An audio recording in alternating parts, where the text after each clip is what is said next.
My boyfriend called me evil after he learned that I am his landlord and demanded 50% of my income. So, I handed him an eviction notice and changed the locks the next morning. When I was 18, my dad gifted me a house with 2 stories. I know this was an extreme privilege, and I am forever grateful. The layout of this building is like an apartment, but it is a house. So basically, each story has a separate entry, kitchen, and bathroom. I live upstairs while I rent out the downstairs. My boyfriend moved in with me about 3 months ago, and we have been together for 6 months. I have not asked him for money, neither for utilities nor to pay me any rent. The only thing he contributes to is groceries, which we split 50-50. I have not brought up that I own the building as it is not something I tell many people. If people ask me, I tell them that I own it, but if they just assume I am a renter, they can believe that. The topic of a landlord, the renter downstairs, or the owner of the building has not been something we have discussed. This last Tuesday, the renter came up to tell me that her freezer had stopped working. I answered the door, and my boyfriend heard us talking. I went downstairs to look, and we concluded that she would buy a new one. She sent me the receipt,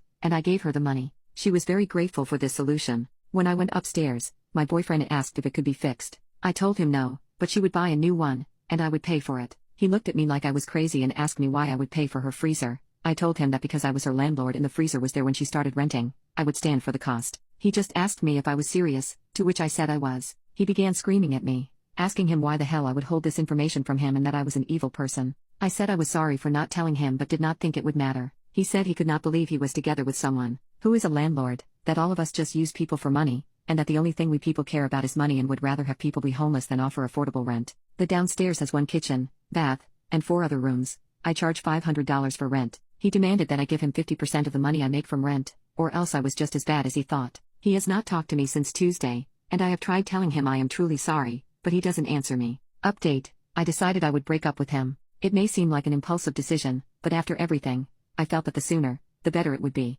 I texted my dad and explained a bit of it all to him. I asked him if he would be willing to drive to my place and sit in the driveway when I talked with my boyfriend, and he did without hesitation. I thought about what I would tell him and how to lay it out. I was extremely nervous about how it would go, and I am not going to lie, I was scared. When I got home, he was already there. I just greeted him, and he, of course, said nothing. I sat on the couch beside my boyfriend. I told him we needed to talk to each other about whether this relationship would work. He said, "So you are ready to apologize?" I said, "I will apologize for not telling you that you lived in my building, which I have repeatedly apologized for. I will not apologize for not giving you a part of my income." He responded, "And why is that such a big deal to you? If you don't rent out to take people's money, you should have no problem giving any of that money away." I told him, "I try to understand how you think. You think I am in it for the money and think I am bad for renting out the downstairs complex, yet you want money from it. Don't you understand that it seems like you are just in it for the money? I rent out the downstairs for $500. If you believe all landlords are money grabbers and not good people, would you like me to donate half